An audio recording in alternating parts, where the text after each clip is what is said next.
Malawi has been going through economic hardships since the second term of office of the previous regime of Democratic Progressive Party, DPP government, which was led by late Professor Bingwa Mutharika. During this period, there was poor governance and mismanagement of economy, which slowly made Malawians feel the pinch, thereby generating a lot of discontent from the majority of the people. To that effect, many stakeholders in the country, such as the civil society organizations, churches, Law Society of Malawi, and the donor community, tried to reason with the government, but to no avail, as these were viewed as opponents of the government. The regime condemned all the groups with dissenting views. This led to deportation of the then British High Commissioner at Malawi, Mr. Cochrane died. Further, the police shot dead 20 people who are among the group demonstrating against the government on 20th July 2011. Mysterious deaths resurfaced in the country, like the death of a fourth-year Polytechnic student, Robert Chasoa, who was found dead on the campus. Following these events, the DPP government was isolated. Our traditional donors withheld their aid, citing bad governance and non-observance of the rule of law. Further, because of lack of diplomacy, Malawi was also not in good books with some of its neighboring countries like Zambia and Mozambique. This was the beginning of socio-economic challenges in our beloved country, Malawi. The twin problems of forex and fuel shortage were the order of the day. This led to scarcity of most essential commodities on the market: sugar, soft drinks, and many more. Slowly, prices of commodities and services started going up, and indeed Malawians were queuing for everything. In a pure desperate move, for the first time, government introduced the zero-deficit budget, which saw the introduction of several punitive taxes that caused a lot of pain and suffering among many Malawians. And had this trend of events continued to present day, what would have been the status quo of Malawi? It could have been worse. So inflation could have been much, much worse than we are discussing today. But because we have no history of what could have happened, it's not easy to explain these things to people. One would summarize it as a situation where we were in the intensive care unit at the time that there was change of government. Now, if there had been no other measures put in place, I think by now we would probably be saying in Chichewa Adisia that, okay, maybe economies don't die, but they do die. We were in very, very dire straits. So I would say that now we are recovering. But you know, sometimes when you are very seriously ill, the treatment, the medication that you are given before you start recovering to walk can even make you get even more sick. And that's what is happening now. We are still in, we've come out of ICU, but we are in the ward, and we are still being treated. We are still receiving treatment, but we are getting better. We'll soon start walking, and maybe even start running. In the thick of these economic challenges, the country lost its leader, Professor Bingwa Mutharika, who died of cardiac arrest at State House in Lilongwe on 5th April 2012. Subsequently, this was the exit of Democratic Progressive Party in government. Indeed, late Bingwa and the DPP government left the economy in a state of virtual collapse. When Her Excellency took over government, the economy was almost in total collapse, marked by severe foreign exchange shortages, which led to shortages of critical imports such as fuel. In 2012, 2011, our long-standing foreign exchange problems intensified because of lower tobacco export earnings. It was a coincidence of negatives and the interruption of the IMF program, which led several donors to cut their general budget support to the country. Many businesses lost credit lines abroad for failure to remit payments, and we saw how they scaled down operations, including laying off of workers. The economy slowed down significantly to 4.3% growth, and the fiscal deficit widened further, reaching 7.1% in the last fiscal year. And on account of a misaligned exchange rate, a loose fiscal stance that did not contain aggregate demand, and a monetary policy that merely accommodated fiscal excess, our international reserves dwindled to frighteningly low levels. I believe it is important to keep reminding ourselves of these problems, because it is only when we appreciate why and how we found ourselves in this mess that we can configure policies and take bold steps to ensure a robust recovery path and avoid repeating the mistakes of the past. Today, the country has a new government, the People's Party, PP, with Her Excellency the State President, Mrs. Joyce Banda, who was then the Vice President of Malawi, as its leader. Mrs. Joyce Banda was inaugurated the President of Malawi on 7th April 2012, in line with constitutional order. To ensure that we recover from economic plunge, soon after taking the reins of power, Mrs. Joyce Banda administration, as a short-term measure, made some economic and political reforms. The government normalized bilateral relations with the United Kingdom and other countries, repealed bad and unpopular laws, improved space of engagement between government and non-state actors. Further, government abandoned the zero-deficit budget concept. The president also abandoned the use of the presidential jet for international trips, opting for commercial airlines.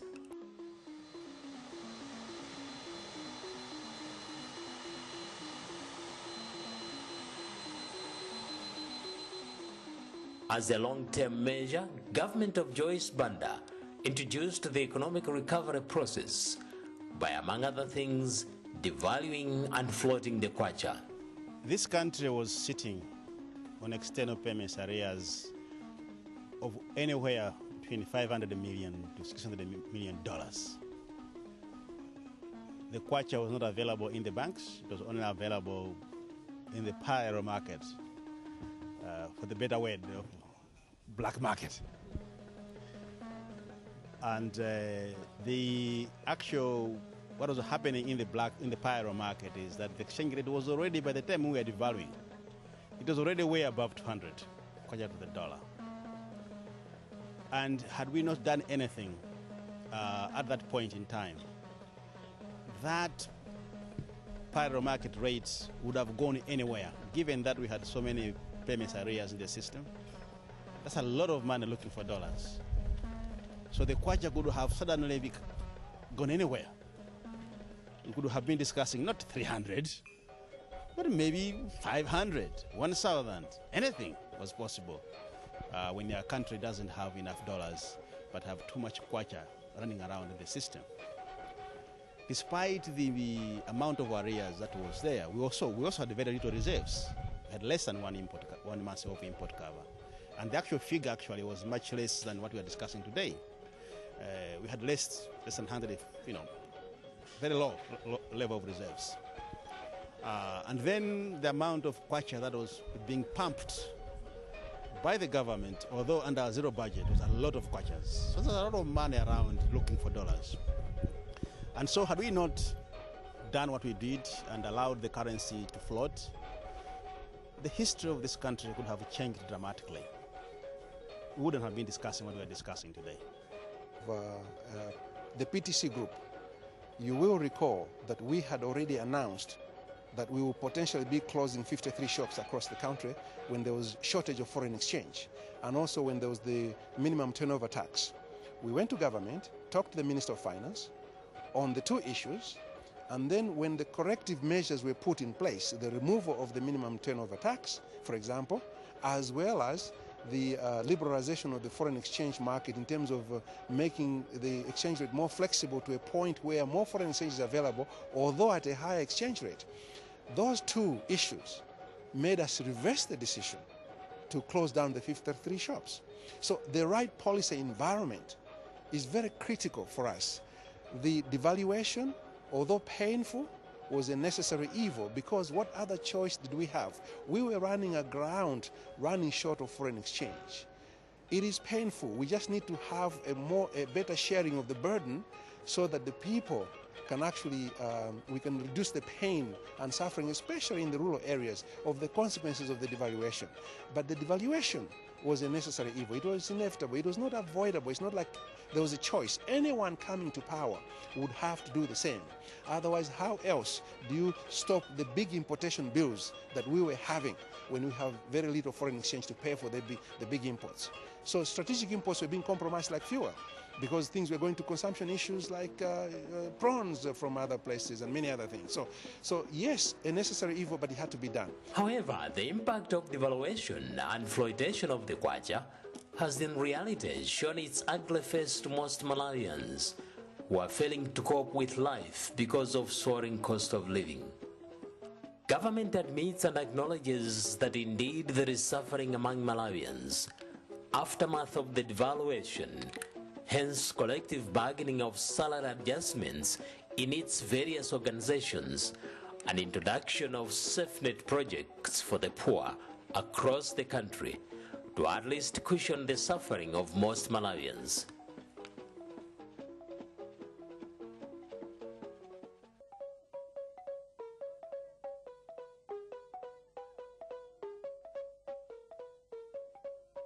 Tinapempha msewu ndiye msewu umene unatuluka aboma anativomera ndi anatipasa, ndiye anthu ife kumuzi tikulima ndi akutipasa kangachepe kuti tigulire kufutereza kapena tichere pa nyumba. Inetu chisangalalo changa ndicho zaza kwambiri chifukwa choti ndalama imene ndimayidikirayi yafika kutereko ndi ndiye ine ndili ndi chisangalalo chambiri chifukwa choti ndalama imene imandisowa ku nyumba koma panopa ndayipeza.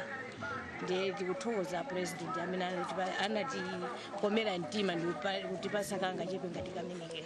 In addition, government of Mrs. Joyce Banda launched the Presidential Initiative on Poverty and Hunger Reduction Initiative in order to mitigate hunger and poverty among most rural Malawians.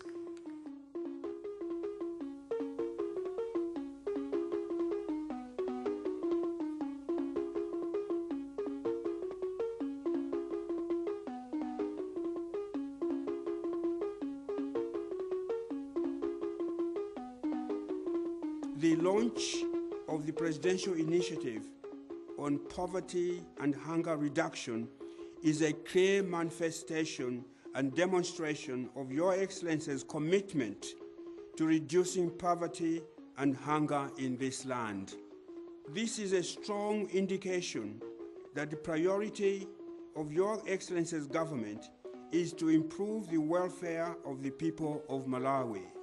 Your Excellency, the people of Malawi are also thankful for the introduction of the Presidential Initiative on Special Crops and Livestock Development. All these initiatives will contribute significantly towards the reduction of poverty and hunger in the country. Given the damage that the economy went through the past 2 years, combined with recent reforms and austerity measures, it was inevitable that things were never going to be the same. Life would be tough. Indeed, 6 months down the line, the effects are hard. Malawians are going through economic hardships, characterized by rising cost of living, attributed to the 49% devaluation of the kwacha and the rising of pump prices of fuel due to adoption of a full cost recovery automatic pricing.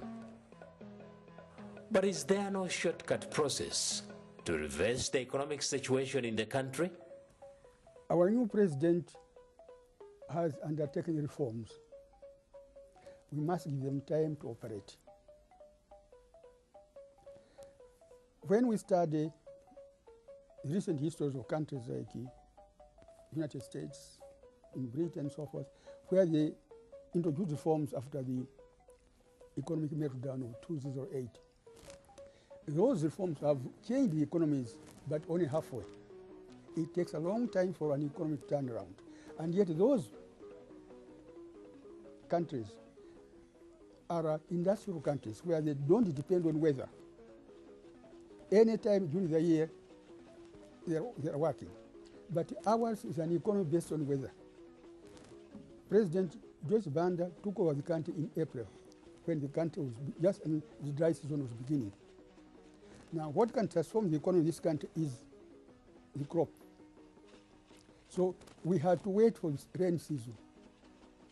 She couldn't do much to change things in April, May, June, July, August, September, October. Well, this was dry season. It's now that our government can try to direct the economy in producing more agricultural crops. So an economy based on agriculture is slower in getting around because it has to wait for the rain season coming. Of course, we have got irrigation, but it's a tiny side fraction of the source of weather, moisture. For that reason, we must not disturb the atmosphere. Malawi is an agricultural country, and people produce only once a year. We have not yet expanded the irrigation systems. We are still dependent on ready-fed agriculture.